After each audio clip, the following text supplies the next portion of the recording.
Assalamualaikum warahmatullahi wabarakatuh. Segala puji bagi Allah Tuhan yang Maha Segala-Galanya. Sholawat dan salam semoga tetap tercurahkan kepada Nabi Muhammad, Nabi pemilik syafaat, Nabi pemilik telaga.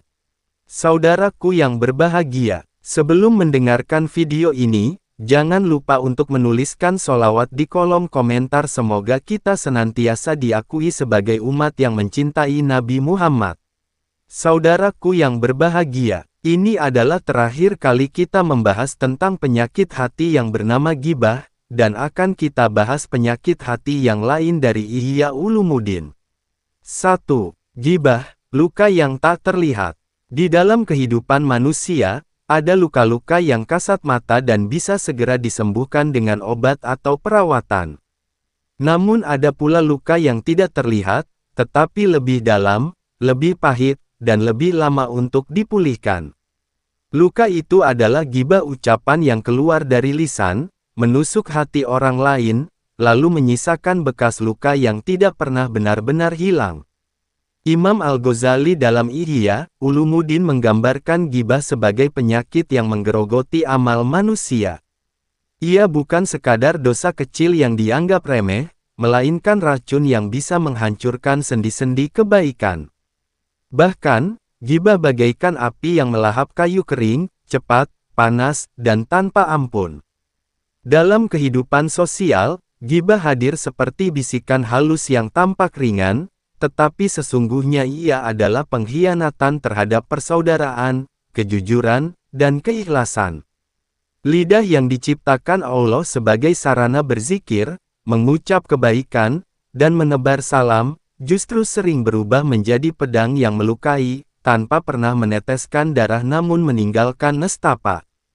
2. Ghibah dalam timbangan syariat. Kesimpulan para ulama, sebagaimana diuraikan Al-Ghazali, menegaskan bahwa ghibah adalah dosa besar.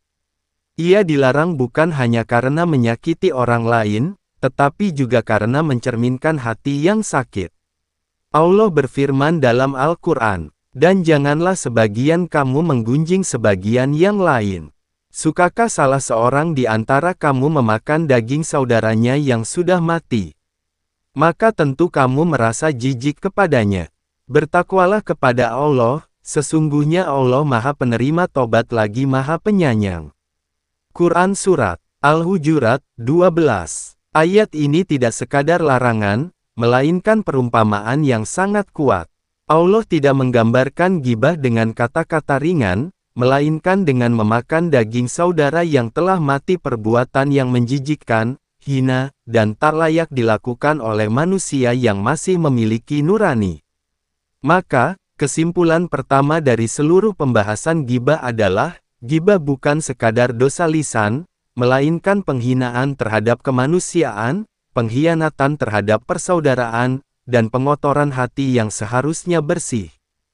3. Akar dari ghibah. Al-Ghazali mengurai bahwa ghibah tidak muncul begitu saja. Ia berakar dari penyakit hati yang tersembunyi. Ada yang melakukannya karena iri, ada yang karena dendam, ada pula karena ingin meraih simpati orang lain dengan cara menjatuhkan orang yang sedang dibicarakan. Kadang pula ghibah hadir dalam bentuk yang samar, dibungkus dengan alasan, sekadar curhat, atau hanya memberi informasi. Padahal, sesungguhnya ia adalah racun yang sama, hanya berbeda wadah. Kesimpulan pentingnya adalah, ghibah adalah cermin hati yang kotor. Jika seseorang gemar menggunjing, maka sesungguhnya ia sedang membuka aib dirinya sendiri. Sebab lisan hanya akan berbicara sesuai dengan apa yang hati simpan. 4. Dampak ghibah yang menghancurkan. Kesimpulan selanjutnya dari pembahasan panjang tentang ghibah adalah bahwa ia tidak hanya merusak hubungan antar manusia, tetapi juga merusak hubungan dengan Allah. Terhadap sesama manusia, ghibah menumbuhkan kebencian, menjauhkan persaudaraan, dan melahirkan permusuhan. Hubungan yang tadinya hangat bisa hancur karena satu kalimat yang diucapkan tanpa sadar. Terhadap diri sendiri, orang yang berghibah sedang menyia-nyiakan amalnya. Sebab pahala dari salat, puasa, dan amal baik lainnya akan dipindahkan kepada orang yang ia gibahkan. Jika amal kebaikannya habis, maka dosa orang itu akan dipindahkan kepadanya. Terhadap masyarakat, gibah adalah benih perpecahan. Masyarakat yang penuh gibah akan kehilangan kepercayaan, dan tanpa kepercayaan, tidak ada lagi kekuatan yang menyatukan. Al-Ghazali menekankan, jika seseorang sadar betapa besar bahaya gibah, ia pasti akan menjaga lidahnya sebagaimana ia menjaga hartanya, bahkan lebih dari itu. 5. Mengapa manusia sulit menjauhi gibah? Jika gibah begitu berbahaya, mengapa manusia masih sulit meninggalkannya? Kesimpulannya sederhana, karena lidah adalah anggota tubuh yang paling ringan bergerak, tetapi paling sulit dijaga. Berbeda dengan tangan yang baru bergerak jika diperintah, lidah sering berbicara tanpa kendali. Kadang sebelum hati sempat berpikir, lidah sudah meluncurkan kata-kata. Inilah mengapa Rasulullah bersabda, "Barang siapa yang beriman kepada Allah dan hari akhir, hendaklah ia berkata baik atau diam." Hadis riwayat Bukhari dan Muslim. Diam lebih selamat daripada berbicara yang menjerumuskan. Namun diam juga bukan perkara mudah, karena manusia terbiasa mencari perhatian lewat kata-kata. Maka, kesimpulan yang tak bisa dihindari adalah, gibah adalah ujian besar bagi setiap manusia, dan hanya orang yang benar-benar beriman yang mampu menahan lisannya. 6. Cahaya tobat dari gelapnya gibah. Meski gibah adalah dosa besar, pintu tobat tetap terbuka luas. Allah Maha Penyayang dan Maha Pengampun. Namun, tobat dari gibah memiliki syarat yang lebih berat dibanding dosa-dosa lainnya, karena ia menyangkut hak manusia. Seseorang tidak cukup hanya menyesal dan beristighfar, tetapi juga harus meminta maaf kepada orang yang ia gibahkan, atau setidaknya mendoakan kebaikan baginya, memohonkan ampun untuknya, dan mengembalikan kehormatannya di hadapan orang lain. Kesimpulannya, tobat dari gibah menuntut keberanian dan kerendahan hati. Ia bukan hanya urusan antara hamba dengan Allah, melainkan juga urusan dengan sesama manusia. 7. Menutup bagian pertama. Dari seluruh uraian panjang yang telah kita pelajari, bagian pertama dari kesimpulan tentang gibah dapat ditarik benang merah. 1. Gibah adalah luka tak terlihat yang lebih dalam dari luka fisik. 2. Ia dosa besar yang digambarkan Al-Quran dengan perumpamaan menjijikkan. 3. Akar gibah adalah penyakit hati, iri, dendam, atau haus pujian. 4. Dampaknya menghancurkan diri, hubungan sosial, dan pahala amal ibadah. 5. Manusia sulit menghindar karena lidah ringan bergerak. 6. Tobat dari gibah lebih berat karena menyangkut hak sesama manusia.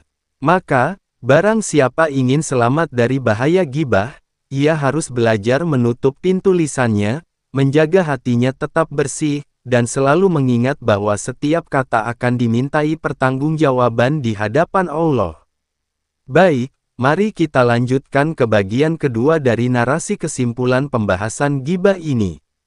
Pada bagian pertama kita sudah membahas hakikat gibah, akar permasalahan, dampak, dan pintu tobat. Kini, bagian kedua akan kita isi dengan strategi nyata menjaga lisan, obat mujarab menghindari gibah menurut Imam Al-Ghazali, serta bagaimana gibah bisa digantikan dengan kebiasaan baik yang menenangkan hati. Panjangnya tetap kita jaga agar mengalir indah, mudah dipahami, dan menyentuh hati. 8. Strategi nyata menjaga lisan. Menjaga lisan bukan perkara mudah, tetapi bukan pula sesuatu yang mustahil. Imam Al-Ghazali dalam Ihya Ulumuddin memberikan tuntunan bahwa manusia perlu melatih dirinya secara bertahap. Ada beberapa langkah nyata. 1. Membiasakan diam. Diam bukan berarti pasif atau membisu, melainkan memilih waktu yang tepat untuk berbicara. Rasulullah mengajarkan, barang siapa diam, ia akan selamat. Diam adalah benteng pertama agar lidah tidak tergelincir. 2. Berpikir sebelum berbicara. Sering kali lidah mendahului akal. Karena itu, Orang bijak selalu bertanya dalam hati, apakah ucapanku ini bermanfaat? Apakah ia menyakiti orang lain? Apakah ia akan aku sesali kelak? Jika jawabannya ragu, maka diamlah. 3. Mengisi lisan dengan zikir. Lisan yang tidak diisi dengan mengingat Allah akan cenderung mencari pelampiasan pada omongan sia-sia. Maka, perbanyaklah tasbih, tahmid, tahlil, istighfar, dan doa. Dengan begitu, lidah terbiasa mengucapkan kebaikan. 4. Menghindari majelis gibah. Tempat berkumpul adalah ladang subur gibah. Maka, jika kita duduk di majelis yang penuh obrolan buruk, pilihan terbaik adalah menasihati dengan lembut atau segera meninggalkannya. 5. Mengalihkan pembicaraan. Jika gibah mulai menyeret kita, alihkan pembicaraan pada hal-hal yang bermanfaat. Ini lebih halus daripada menegur keras, tetapi tetap menyelamatkan dari dosa. Kesimpulannya, menjaga lisan adalah jihad kecil yang berbuah pahala besar. 9. Obat mujarab mengatasi gibah menurut Al-Ghazali. Al-Ghazali merinci beberapa obat yang dapat menahan manusia dari gibah. Setiap obat ini bukan sekadar teori, tetapi latihan hati yang mendalam. 1. Menyadari betapa buruknya gibah. Seperti orang yang berhenti dari racun karena tahu ia akan mati, seseorang akan berhenti dari gibah jika benar-benar menyadari keburukannya. 2. Mengingat bahwa pahala akan berpindah. Orang yang bergibah sedang memberikan pahala salat, puasanya, zakatnya kepada orang yang ia bicarakan. Bukankah ini kerugian besar? 3. Merenungi dosa sendiri. Orang yang sibuk melihat aib orang lain sesungguhnya lupa bahwa dirinya pun penuh aib. Al-Ghazali menegaskan, jika engkau sibuk dengan dosamu sendiri, engkau tak punya waktu untuk membicarakan dosa orang lain. 4. Mengganti gibah dengan doa. Setiap kali lidah ingin membicarakan orang lain, segera doakan kebaikan untuknya. Dengan begitu, lisan yang tadinya hendak mencaci justru menjadi sumber pahala. 5. Menghindari iri dan dengki. Dua penyakit hati inilah yang sering menjadi pemicu gibah. Maka, obatnya adalah ridha terhadap takdir Allah, yakin bahwa setiap orang sudah mendapat bagiannya masing-masing.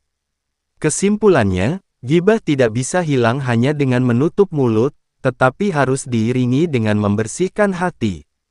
10. Mengganti gibah dengan kebiasaan baik. Manusia membutuhkan tempat untuk mengeluarkan kata-kata. Jika lidah dikekang tanpa pengganti, ia akan tetap mencari jalan keluar dalam bentuk lain. Karena itu, Al-Ghazali menganjurkan mengganti gibah dengan kebiasaan baik. Bercerita tentang kebaikan orang lain. Jika kita terbiasa menceritakan keburukan, maka latihlah diri untuk menceritakan kebaikan. Ucapkanlah, dia orang yang rajin salat, atau dia sangat dermawan.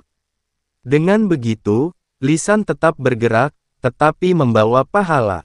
Menyampaikan ilmu. Lisan adalah sarana mengajarkan kebaikan. Jadikan percakapan sebagai ladang ilmu, bukan ladang dosa. Menghibur orang lain. Kata-kata yang lembut, canda yang tidak berlebihan, atau kalimat yang menenangkan bisa menggantikan gibah dengan cahaya. Kesimpulannya, lisan yang sibuk dengan kebaikan tidak akan punya waktu untuk keburukan. 11. Lisan sebagai amanah. Allah memberikan manusia lidah sebagai amanah. Ia bisa menjadi sebab keselamatan, tetapi juga sebab kebinasaan. Rasulullah bersabda ketika ditanya apa yang paling banyak menjerumuskan manusia ke neraka. Hasil dari lisan mereka, hadis riwayat At-Tirmidzi. Hadis ini menegaskan bahwa lisan adalah ujian terbesar manusia. Betapa banyak orang yang rajin ibadah, tetapi seluruh amalnya habis karena tidak mampu menahan gibah. Kesimpulannya, lisan adalah kunci. Jika kunci ini dijaga, seluruh amal akan selamat. Jika ia terlepas, maka pintu kebinasaan terbuka. 12. Kebeningan jiwa, buah dari menjauhi gibah. Ketika seseorang berhasil meninggalkan gibah, ia akan merasakan buah manis berupa kebeningan jiwa. Hati menjadi ringan, tenang, dan lapang.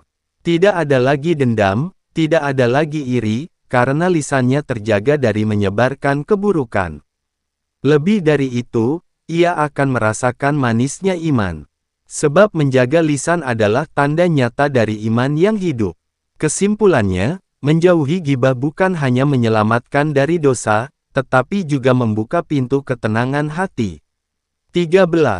Masyarakat bebas dari ghibah, sebuah gambaran. Bayangkan sebuah masyarakat di mana tidak ada satupun lidah yang menggunjing saudaranya.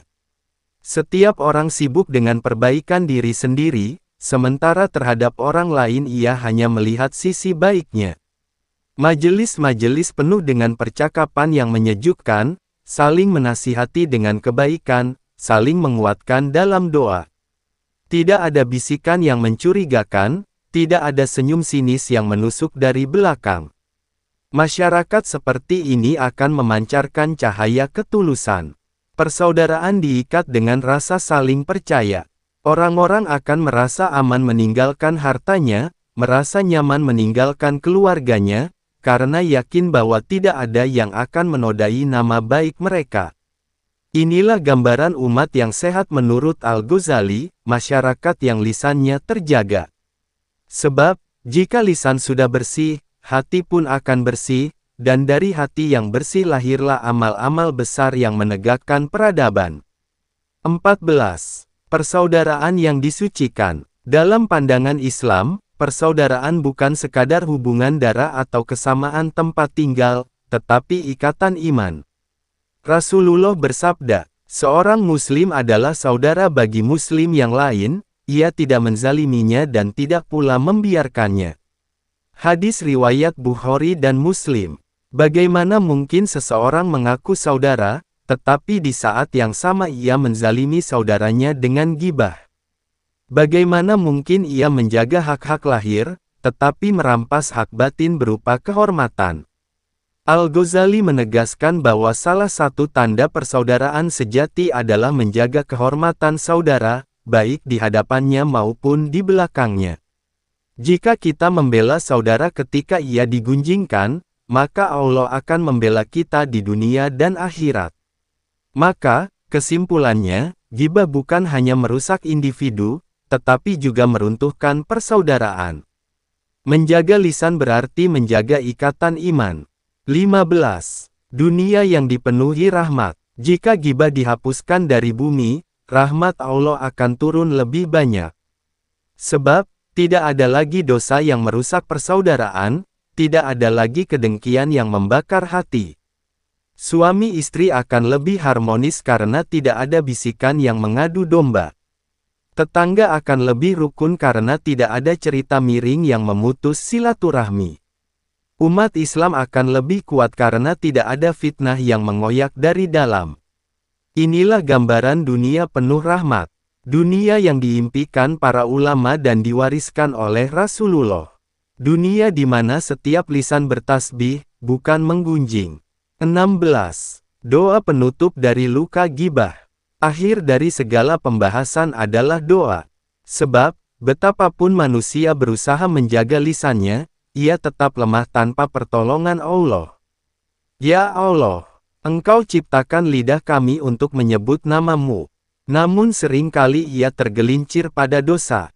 Engkau titipkan amanah berupa lisan. Namun sering ia berubah menjadi pedang yang melukai.